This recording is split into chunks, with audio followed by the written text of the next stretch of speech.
Yes, sir. We're officially back at it. This is Boog Nice coming at you with the Marvel Legends Deluxe War Machine figure review. Let's do it. This ain't for no scalper. You a scalper? Then fuck out shit.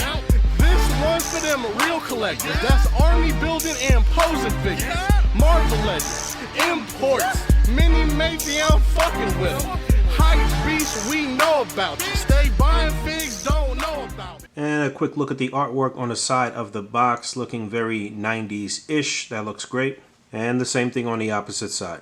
And a quick frontal view. Let's get this bad boy open and see what's what. All right, here we go. James Rupert Rhodes, aka Rhodey, aka War Machine. His bio on the back of the package reads, Colonel James Rhodey Rhodes unleashes a torrent of explosive devastation from the air as War Machine. So I'm not going to hold you guys up. A pretty beautifully crafted figure here from Marvel Legends. Aesthetically, it's in line with some of the 80th anniversary Marvel Legends figures. So I do think that he will look really good side by side with the classic 80th anniversary Iron Man. Of course, I'll get that size comparison going at some point. Like I mentioned, this is a deluxe figure, so quite a few accessories, some that we've seen before, and a couple things that we are getting here for the first time. But I do think they did a really good job of giving you a bevy of accessories here. Quite a few moving parts, good range of articulation. There is some ability to mix and match and swap parts. A lot of fun fact, a lot of playability. When I look at this guy, it brings me back to the 90s, to my childhood. He looks how he looked on the cover of his solo book or as a member of Force Works, but I do kind of vaguely remember him side by side on quite a few covers with the like neoclassics Iron Man, either that armor or like the space armor from the 90s. But I believe this is our second comic-based War Machine from Hasbro. The only other comic-based War Machine we received was the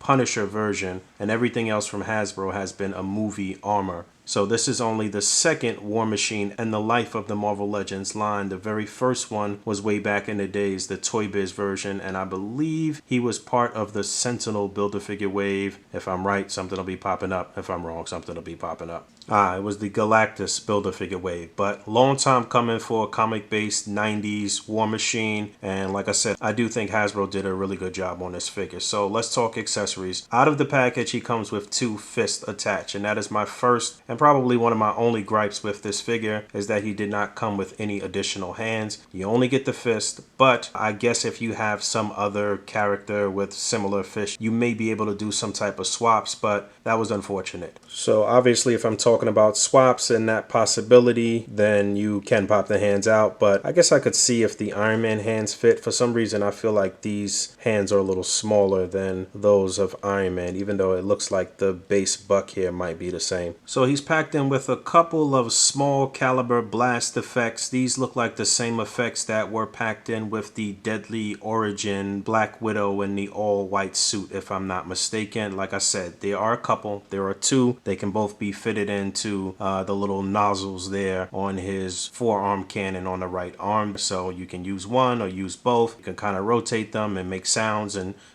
and do whatever you want to do there. So those look good. He's also packed in with this sort of rocket blast effect that can be attached to the cannon on his right shoulder. Cool little feature here. You can actually detach the rockets here from the tail or from the trail, and you can detach each one of these. So that's cool. And then you can swap them. It doesn't really matter because they're all the same design. Just taking a good look at this, you can see the smoke here built up at the base, and then the trail for the rocket coming up out of the smoke. This was pretty nicely designed. I love the fact that Marvel Legends is doing more in terms of effects. This is something that we've been asking for quite some time. So to see it actually come to fruition is cool. I like this. This is well done. And there's a look at the first 2 effects kind of working in tandem. And he's also packed in with this sort of spraying flare effect here. I think this actually can be attached to the forearm cannon on the right arm. So maybe those small ammunition blast effects can go in the cannon on the opposite shoulder that the rocket blaster effect is on.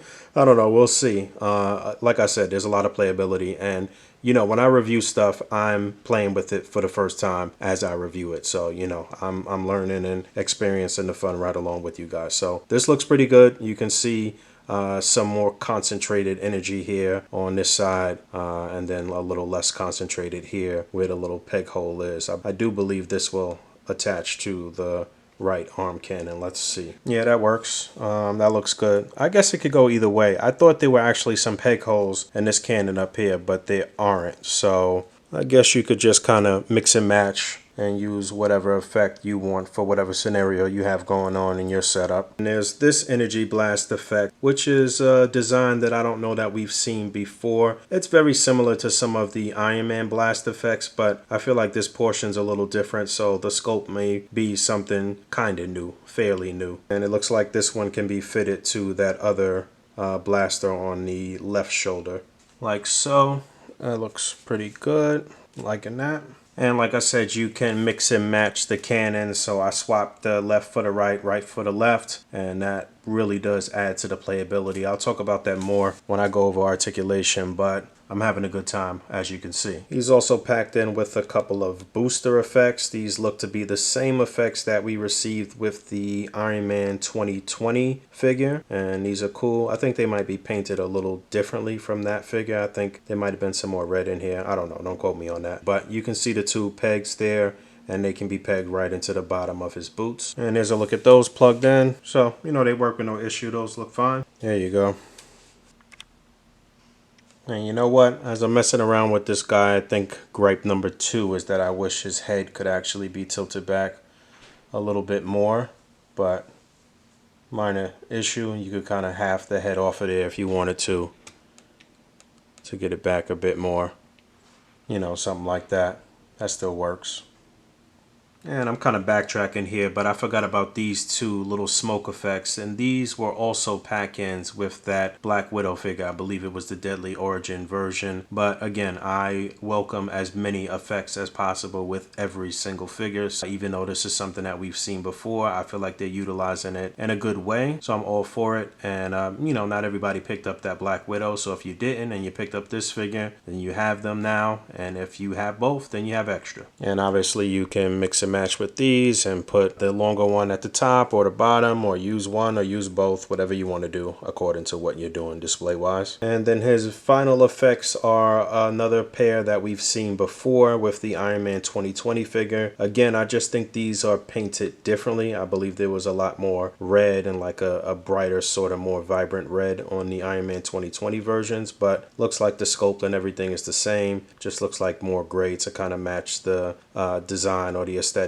of War Machine here. But these are cool. You can use them to make it seem like he's landing or taking off. I'll show you that real quick. And there's a look at that. So yeah, you can use these in tandem with the booster effects. You can plug the booster effects into the bottom of his feet and then plug him and the booster effects into the exhaust effects. I think this is where that extra set of hands would have come in handy, because you could have used the open hands to kind of look like he's steadying himself for landing. You know, any extra hands or heads, like I always say, add to the realism and add to the expression that you can have, especially with a masked character. If you have different hands, then you know, you can pull off different things as far as displays go. That's almost it in terms of accessories. We do have one more accessory here, which is probably the crowning achievement in this set, and that is an extra unhelmeted or unmasked head.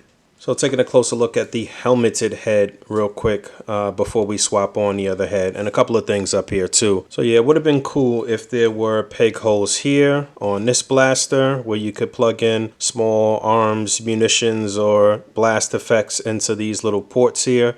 Same thing here with the cannon, and right here with this little beam on the side of the helmet. If they would have made small little ports there and maybe given you like one more effect, like a laser beam or something like that, that would have been really cool. I can see some customizers taking to this guy and just plugging some holes in there and adding some more playability to this. But yeah, the helmet though I think looks great. Again, I think it's very reminiscent of the 90s look. I do think it's comic accurate, so I'm all for that. This looks like it might be one of those newer pegs that they've been using or that they used for the figures in the Crimson Dynamo Build-A-Figure wave. Don't quote me on that because I don't have any of the figures from that wave just yet, but you can see how there's a longer stem on the ball peg here, and it's basically like a double ball peg if I'm not mistaken. That kind of looks like like a Mezco ball peg or something like that. But let's get this other unmasked head on there, and boom, there's that. I think that looks great. I think they did a really good job on this. Don't really get more 90s than the flat top with the parts on the side. He's got the goatee, everything looking real clean, looking like he's fresh out of the barbershop in 1993. I don't know, are Rhodey's eyes supposed to be like a darker, sort of like a lighter brown? I do like this. I've liked this since they showed it off at Comic-Con or Toy Fair, whatever event that was that they showed him first. But I'm down for this, and I want to actually try this head on a couple of bodies. I saw a couple of things that look really interesting to me, so I'll get into that shortly. All right, let's talk articulation real quick. Like I said, I do believe this may be the base buck of the 80th anniversary classic Iron Man. So most of you guys know what that's like. You saw how that ball peg looks. It allows him to look down, up pretty far, just not back as far as I would like with the helmet on left to right. You get pivot. No real issue as far as the head goes. The shoulder cannons are on like a hinge here, I guess you can say, so they can kind of rotate, half rotate up and down here. And then there's also a ball peg at the top, which allows you to rotate and turn each cannon a bit. You can spin it, and like I said, you can swap the two. Shoulders are on a ball joint. These shoulder pads are actually a soft material. It's not really a hinge here, but you can kind of mess with it a bit. And you can get his arms up far without breaking that part off or without permanently warping it, so that's cool. You can do a full 360 on the shoulder. There was an upper bicep swivel, double jointed elbow. You do get a swivel and a hinge on the wrist. Those wrist pegs were kind of hard to break them in at first, but if you pop the hand out and then mess with the joint and put it back, it should be okay. I don't think you get rotation here at the forearm. No, you do not. You do get an ab crunch going forward just a bit, and you'll get a couple clicks back. Not the best, but you do get waist articulation, which is good. T-joint at the pelvis. Legs are going to come up about that far. Split is really good. You get upper thigh swivel and a double jointed knee, and you get a hinge and a nice deep ankle pivot. So decent articulation here on Rhodey. So I'm going to hit you with the only two size comparisons that really matter and get up out of here. So on the right is the old Toy Biz Galactus Build-A-Figure Wave War Machine, and we're trying to see how he stacks up next to this newer Hasbro version. I think that I still really like the Toy Biz version. It is nicely detailed. There are some really cool things about the Toy Biz figure that are kind of on the Hasbro version, but it's just that the Toy Biz version is just not really in line with what's going on right now with Hasbro, and I don't know that it was really in line with what was going on with Toy Biz back in those days. Every figure was very different from Toy Biz, and they never really all looked like they were part of the same series. You know, you had to do a lot of mixing, matching with the old Spider-Man classics or Hulk classics, and you know, it was very difficult to get a team together that looked proper aesthetically. I just really like the look of this Hasbro version. I mean, it looks like it jumped straight off the page of a comic book or out of the 90s Iron Man cartoon, but the Toy Biz one does have some really nice details. Even the look of these cannons, really nicely detailed, articulated. The little rockets there look really cool. But we also know the thing that was really unique about the Toy Biz version was you had a 2-in-1 here with the head. You know, you can pull the faceplate off. You didn't have to swap the head. There wasn't really any head swapping back in these days, but we have the legendary Dave Vonner underneath the helmet here. Really nicely sculpted, painted. You know, this is very well done for the time that it came out.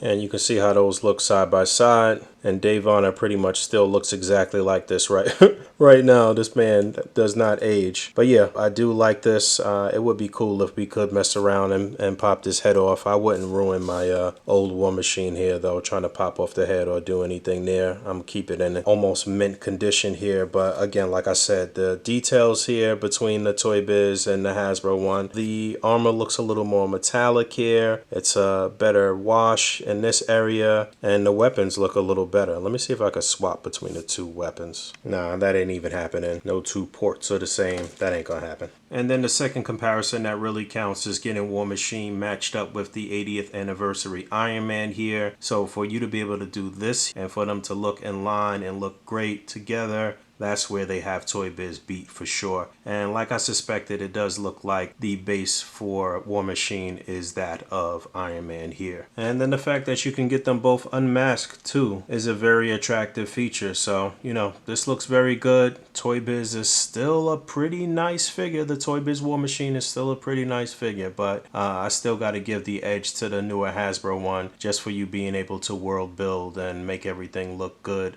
and the new age of Hasbro Marvel Legends. So this is definitely one I would recommend. He comes with a lot of accessories. He looks great side by side with Iron Man. It is a black character. You know, I'm always going to root for the black characters. And they did a really nice job with this unmasked head sculpt too. I wish that the cannon on the right arm was removable. I wish there was just a little more playability with some of these parts. But I know some of you customizers out there could take to this guy and really give him an upgrade. So thanks for hanging out. As always, rate, comment, and subscribe.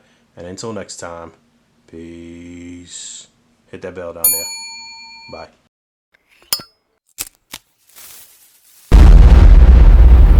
That's crispy.